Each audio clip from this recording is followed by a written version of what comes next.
I think the most important thing for Bitcoin is that the election happens. Regardless of a Trump win or a Harris win, the regulatory setting for Bitcoin is improving. And I think that's what you're seeing reflected in the price. Of course, in the short term, crypto favors a Trump victory over a Harris victory. But really, Bitcoin doesn't need Washington to succeed. Regardless of what happens, institutions are moving into the space, adoption is rising, ETF flows are happening. I think we go higher either way. It just might be a little bit faster under Trump. Yeah, and when we talk about that, maybe a clarity from a regulation perspective, right? How much of that is necessary in order to continue that momentum, even potentially past 100,000? Yeah, it's a great question. Look, I think we're going above 100,000 on Bitcoin. I think the regulatory clarity you're talking about actually matters more for the so-called altcoins, for Ethereum on down. Those are more exposed to regulatory risks. So I would expect an altcoin rally, even more so than a Bitcoin rally in the event of a Trump win.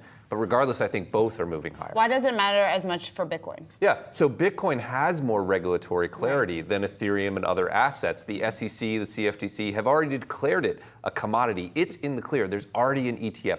BlackRock already has a huge business in that. That's not as true for Solana and Aptos and other altcoins, but I suspect if we get a new SEC, that will become clear, that will drive institutional adoption, and we'll see that rising tide lift all of those boats. What then do you think is the number one catalyst for Bitcoin as you look ahead to some of your 2025 projections? Look, I think this is the best single time to invest in Bitcoin from a risk-adjusted perspective.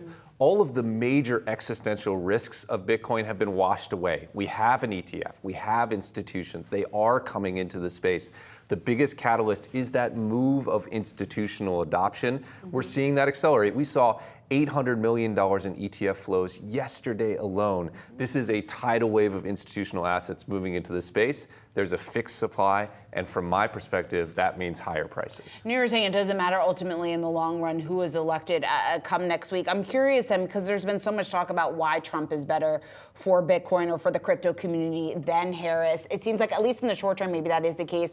But why are you confident, or I guess why aren't you as concerned about the pullback that we could see if Harris is elected? Look, I think we could see a short-term pullback, but in that case, I think it would be a major buying opportunity. That's right, specifically for Bitcoin. For those altcoins, I think there's more regulatory uncertainty. But Harris has already indicated that we're likely to turn the page, and I think Washington is ready to turn the page on crypto. You see bipartisan support for crypto bills. You see talk about moving on from the SEC. Make no mistake, short term, the rally is higher on crypto if Trump wins, and I think it's more certain we'll get that regulatory clarity for the altcoins. But in either case, I think the direction of travel is upwards. I think we'll be at new all-time highs this year on Bitcoin, and I think 2025 will look even better than 2024. What more specifically does that look like? Look, we're going to six-figure Bitcoin. We're going to $100,000 plus next year. We're working on our price target for what we expect in 2025. We may release that next week. But if you step back and look at it, crypto has moved from the niche to the mainstream. You have Emory University allocating. You have 60% of the largest hedge funds allocating. We've jumped the chasm. We're going mainstream, and that means higher prices. When it comes to the biggest challenge, or maybe not the biggest challenge, one of the challenges, one of the overhangs when it comes to crypto is just the uncertainty surrounding it. I think maybe some of the more traditional investors are a bit cautious when it comes to crypto, just given its reputation. What do you think is the biggest misconception when it comes to crypto? Yeah, I still think it's the original misconception that it's a cryptocurrency and people expect you to buy coffee with it. Look, I've never bought a coffee with Bitcoin, and I think it's the most important financial innovation over the last 30 years. But this is just a matter of time.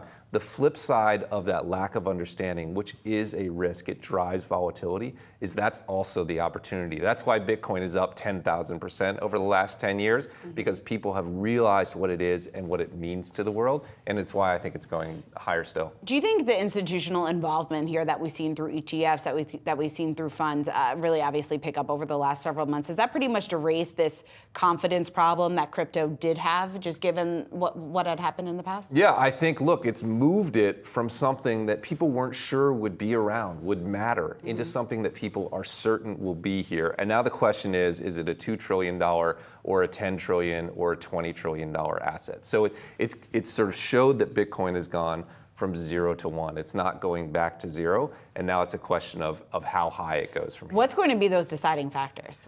Yeah, look, I think the number one factor is, does the government continue to build up debt and abuse the US dollar? Bitcoin is ultimately a release valve from a government that has $36 trillion in debt, is adding another $1 trillion in debt every 90 days. One of the reasons I said the election, doesn't matter long term is the only thing we can agree on as a country is piling on more debt and doing more spending. We see no one talking about pulling that back. So that is ultimately the long-term driver. The education process, the building up of debt, you add those together and you're talking about a much higher price. The best way to play it, I think that's what a lot of investors are trying to figure out. Is it through ETFs? Is it through buying actual Bitcoin? What would your advice be? Look, or how should investors maybe be thinking about Yeah, that? absolutely. I think both are extremely valid. Buying and holding self-custodying Bitcoin is the original OG way of doing it. We see a lot of value in that. But ETFs are the easiest, cheapest, and safest way for many investors to do it. That's why we've seen the flows. Look, the beauty of ETFs, not just Bitcoin ETFs, is they allow retail mom and pop investors to access investments on the same term as the largest institutions in the world. You can do that with our ETF BITB for 20 basis points. Qualified custody, that's an incredible deal. We'll see people do both, but I think you'll see a lot of flows into these ETFs.